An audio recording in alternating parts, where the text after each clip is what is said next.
আমার এই মসজিদে, দেবীপুর মসজিদে 5 ওয়াক্ত সালাতের পর সম্মিলিত দোয়া হয় না, আর আশেপাশে সব মসজিদে হচ্ছে। কি কারণে হচ্ছে? নবী সাল্লাল্লাহু আলাইহি ওয়াসাল্লামের সুন্নাতের অসামঞ্জস্য হওয়ার কারণে, সুন্নাতের বিপরীত যার কারণে। আর আরব দেশে আপনি যান, আরবে হাজার হাজার মসজিদ আছে, মক্কা মদিনা থেকে শুরু করে যত এলাকায় মসজিদ আছে, কোনো মসজিদে 5 ওয়াক্ত সালাতের পর সম্মিলিত দোয়া নাই, কোনো ইমাম দোয়া করে না। অনেকেই বলে মক্কা মদিনায় হয় না, ওই মক্কায় সবসময় মানুষ তাওয়াফ করে, ওই জানাজা আসে, অমুক তমক। মদিনাতেও তাই, 5 ওয়াক্ত সালাতের পরে জানাজা থাকেই, হুজুর দোয়া করার টাইম পায় না, বিভিন্ন যুক্তি পেশ করে। আচ্ছা, মক্কা মদিনার কথা বাদ দিলাম, আরও অনেক মসজিদ আছে। আমরা উমরায় গিয়ে তো আমরা অনেক মসজিদে নামাজ পড়েছি। আমরা জেদ্দা থেকে শুরু করে মক্কা মদিনা বিভিন্ন জায়গায়, যত জায়গায় গিয়েছি, সকল জায়গায় আমরা নামাজ পড়েছি। কখনো জোহরের নামাজ জামাতে পড়েছি, কখনো আসরের নামাজ জামাতে পড়েছি। কোনো সময়, কোনো ওয়াক্তে, কোনো মসজিদে আমরা তো সম্মিলিত দোয়া দেখিনি। তাহলে ওই আরবের জনগণ নবী সাল্লাল্লাহু আলাইহি ওয়াসাল্লামের সিস্টেমের উপরে আছে, তাই ওখানে কোনো ফিতনা নাই। এই জন্য আল্লাহ তাআলা বলেছেন, ফালিয়াহযারিল্লাযিনা ইউখালিফুনা আন আমরিহি, যারা নবী সাল্লাল্লাহু আলাইহি ওয়াসাল্লামের আদেশের, নির্দেশের, সুন্নাতের ব্যতিক্রম চলে, অসামঞ্জস্য চলে, বিরোধিতায় চলে, তারা যেন সতর্ক হয়। আন তুসিবাহুম ফিতনা, তাদের মধ্যে ফিতনা পতিত হবে, তাদের উপরে ফিতনা চলে আসবে। আও ইউসিবাহুম আযাবুন আলীম, অথবা তাদের উপরে ভয়ানক মহাশাস্তি আপতিত হবে। তাহলে নবী সাল্লাল্লাহু আলাইহি ওয়াসাল্লামের সুন্নাতের বিপরীত চললে দুইটা শাস্তি হবে।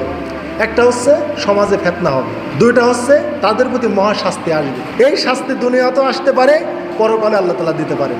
তবে নবী সাল্লাল্লাহু আলাইহি ওয়াসাল্লামের সুন্নাতের ব্যতিক্রম চললে দুনিয়াতে শাস্তি হিসেবে ফিতনা আসবে। এই ফিতনাও আল্লাহর তরফ থেকে একটা শাস্তি। এই ফিতনাটা কীরকম ফিতনা, এটা আল্লাহ ভালো জানে। কন্দল, যুদ্ধ, বিগ্রহ এগুলো হতে পারে। এই ফিতনার দ্বারা বিভিন্ন আল্লাহ তাআলা বালা মুসিবত এগুলো হতে পারে, এটা আল্লাহ তাআলা ভালো জানেন। অতএব নবী সাল্লাল্লাহু আলাইহি ওয়াসাল্লামের সুন্নাত তরিকায় না চললে আল্লাহ তাআলা এই দুনিয়াতে ফিতনা দিবেন, আর পরকালে আল্লাহ তাআলা মহাশাস্তি দিবেন। অতএব আমরা যদি নবী সাল্লাল্লাহু আলাইহি ওয়াসাল্লামের সিস্টেমে যদি আমরা আমাদের ইবাদতগুলো করি, কর্মগুলো করি, তাহলে সমাজে আর কোনো ফিতনা থাকবে না, আর পরকালে আমাদের উপর আর আযাব আসবে না। ফালিয়াহযারিল্লাযিনা ইউখালিফুনা আন আমরিহি, যারা নবী সাল্লাল্লাহু আলাইহি ওয়াসাল্লামের আদেশের, নির্দেশের, সুন্নাতের সাথে অসামঞ্জস্য পথে চলে, সুন্নাতের নির্দেশের ব্যতিক্রম চলে। ইউখালিফুন, ইউখালিফ মানে মুখালাফাত, বৈষম্য, বিরোধী, অসামঞ্জস্য, বিপরীত। এখানে বিরুদ্ধচারণ বলা হয় না। আমরা নবী সাল্লাল্লাহু আলাইহি ওয়াসাল্লামের সুন্নাতের বিরুদ্ধচারণ করি না, আমরা অস্বীকারও করি না, কিন্তু বিপরীত করি।